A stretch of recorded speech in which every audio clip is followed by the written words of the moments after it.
ज़ैन मिनाहिल से बात करता है। मिनाहिल को कहता है कि मैं तुमसे वादा करता हूँ कि अब यहाँ पर तुम्हारे साथ कोई किसी किस्म की ज़्यादती नहीं होगी। जिसने तुम्हारे साथ ज़्यादती की थी आज वो अपने अंजाम को खुद पहुँच चुका है। तो इसलिए बेहतर यही है कि लोगों की परवाह मत करो और तुम जल्दी से वापस आ जाओ।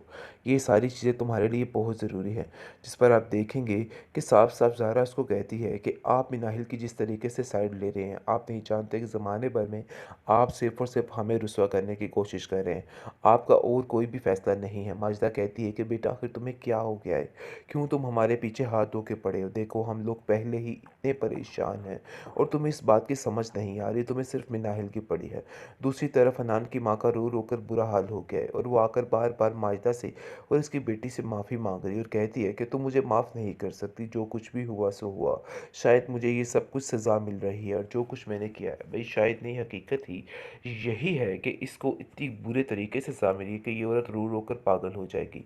माजिदा कहती है कि मुझे तो ऐसा लग रहा है कि आज तक जो कुछ हमने बिनाहिल के साथ किया है ना, वही सारी बातें हमारे सामने आ रही हैं। इसके अलावा और कुछ भी नहीं है।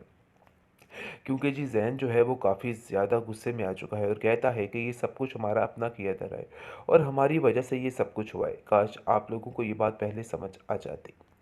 दूसरी तरफ जी हनान की माँ रोती है और कहती है कि मुझे तो समझ नहीं आ रही कि आखिर मैं करूँगी क्या? क्योंकि वो निम्मी को लेके काफ़ी ज़्यादा परेशान हो जाती है कि आखिर मैं इसका क्या करूँगी? वो ज़ारा को कहती है कि ज़ारा तुम इधर ही रह जाओ, जिस पर वो कहती है कि आखिर मेरे इधर रहने का क्या च्वास है? मैं यहाँ पे नहीं रहना चाहती, बस यही हकीकत है और आपको ये बात एक्सेप्ट करनी होगी। मैं यहाँ से चली जाऊँगी क्योंकि ज़ारा वक़्ती तौर पर तो काफ़ी परेशान है, लेकिन फिर दोबारा उसको रत्ती पर कोई असर नहीं होने वाला है। और वो लड़की जैसी थी वैसी ही रहेगी, उसको किसी किस्म की कोई परवाह नहीं होगी। लेकिन माजदा ये सोच सोच कर हलकान हो रही है कि आखिर उसकी बेटी की ज़िंदगी किस तरीके से तबाह होकर रह गई है। पुकार कर रही है माजदा और कहती है कि मुझे तो तुम्हारी समझ नहीं आ रही मिनाइल कि आखिर तुम चाहती क्या हो? तुम क्यों मेरे पीछे हाथ धो के पड़ चुकी हो? आखिर ये सारे मामलात क्या हैं और क्यों ये सब कुछ कर रही हो? देखो जान छोड़ दो और अब सारे मामलात को सीधा कर लो, क्योंकि मुझे लगता है कि अब तुम्हें उस घर में रहने की ज़रूरत है। जो आएगा तुम्हारा ही पूछेगा। लेकिन अफ़सोस की बात ये है कि तुम्हें किसी बात का कोई फ़र्क है ही नहीं। तुम्हें वक़्ती एहसास हुआ और उसके बाद तुम फिर से सब कुछ भूल गई। लेकिन तुम्हें ऐसा नहीं करना चाहिए था। मैं तुमसे इस चीज़ की उम्मीद नहीं रखती थी। ज़ैन तुम्हारे बारे में बिल्कुल ठीक कह रहा है। उसकी बातों में हकीकत है और तुमने जो कुछ किया वाक़ई में हकीकत है। देखो ये सारी चीज़ें मुझे बिल्कुल भी पसंद नहीं हैं। दूसरी तरफ वलीद ने साफ-साफ इस बात का इकरार कर दिया है कि अगर कोई रिश्ता रखना है सबा को तो वो रखे, वरना मैं उससे फ़ारिग कर दूँगा, क्योंकि ये सारी चीज़ें बहुत ज़्यादा ज़रूरी हैं। उसे इस बात पे यकीन होना चाहिए था, लेकिन उसने कभी मेरी बात का कोई यकीन नहीं किया है। काश वो मेरी बातों को समझ जाती। लेकिन मुझे अफ़सोस इस चीज़ का रहा कि उसे इस बात का कोई असर नहीं है। लेकिन जी आप देखेंगे कि मिनाहिल फिर से बात को ठप करने की कोशिश करती है और कहती है कि मुझे तो समझ नहीं आ रही कि आखिर ये सब कुछ क्या हो रहा है। इन सब चीज़ों के पीछे कैसे मैं अपने आप को पीछे करूँ? क्योंकि वो यहाँ से जाने की ज़िद करती है, लेकिन कोई बंदा उसकी बात मानने को तैयार नहीं है और कहता है कि नहीं भई तुम यहाँ से नहीं जाने वाली, चाहे जो मर्ज़ी हो जाए। अब तुम्हें इधर ही रहना है, चाहे किसी को गुस्सा करना है या बातें बनानी है तो बनाता रहे। हमें किसी को किसी बात से कोई फ़र्क नहीं पड़ता है। बस ये बात तो तय और फाइनल है कि जिसको यहाँ से जाना है वो यहाँ से जा सकता है, लेकिन तुम्हें यहाँ से जाने की परमिशन नहीं। जिस पर साफ-साफ कह उठती है नरगिस कि बिल्कुल ठीक कह रहा है वलीद। मैं भी इस बात को एग्री करती हूँ और मुझे इस बात का पूरा-पूरा यकीन है। आप ज़ारा को समझाती क्यों नहीं हैं? ज़ारा को इस वक़्त अपने ससुराल में होना चाहिए था। लेकिन अफ़सोस की बात ये है कि ये उधर ना रहने की ज़िद कर रही है। देखिए इस तरह की हरकतें बिल्कुल भी इसको ज़ेब नहीं देती हैं। अब इसको समझना चाहिए। जिस पर ज़ारा कहती है कि आप लोग मेरी बात समझने की कोशिश क्यों नहीं कर रहे? मुझे वाक़ई में उस घर से वहशत हो रही है। जिस पर ज़ैन कहता है कि तुम्हें पहले भी वहाँ से वहशत ही होती थी और आज भी तुम्हारा यही मामूल है।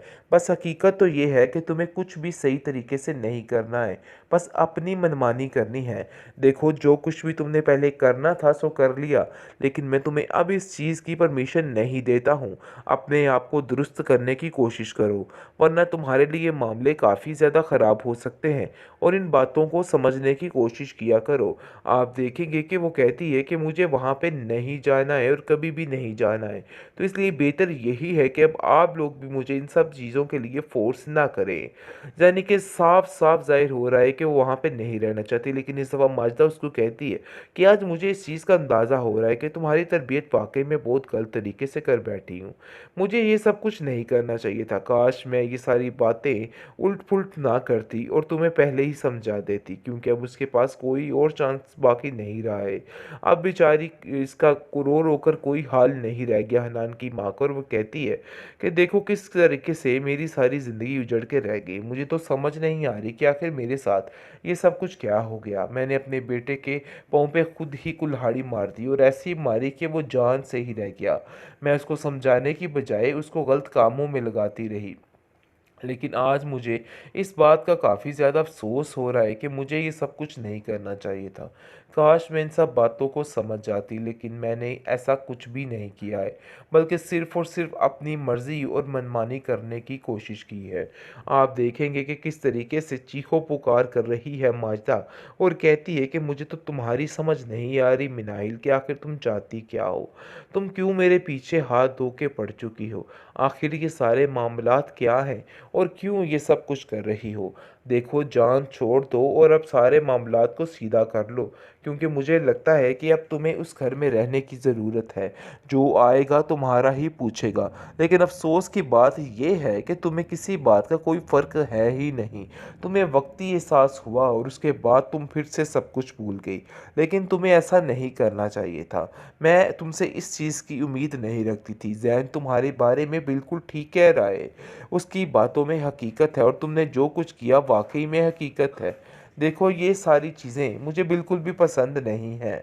दूसरी तरफ वलीद ने साफ-साफ इस बात का इकरार कर दिया है कि अगर कोई रिश्ता रखना है सबा को तो वो रखे, वरना मैं उससे फ़ारिग कर दूँगा, क्योंकि ये सारी चीज़ें बहुत ज़्यादा ज़रूरी हैं। उसे इस बात पे यकीन होना चाहिए था, लेकिन उसने कभी मेरी बात का कोई यकीन नहीं किया है। काश वो मेरी बातों को समझ जाती। लेकिन मुझे अफ़सोस इस चीज़ का रहा कि उसे इस बात का कोई असर नहीं है। लेकिन जी, आप देखेंगे कि मिनाहिल फिर से बात को ठप करने की कोशिश करती है और कहती है कि मुझे तो समझ नहीं आ रही कि आखिर ये सब कुछ क्या हो रहा है। इन सब चीज़ों के पीछे कैसे मैं अपने आप को पीछे करूँ? क्योंकि वो यहाँ से जाने की ज़िद करती है, लेकिन कोई बंदा उसकी बात मानने को तैयार नहीं है, और कहता है कि नहीं भई, तुम यहाँ से नहीं जाने वाली।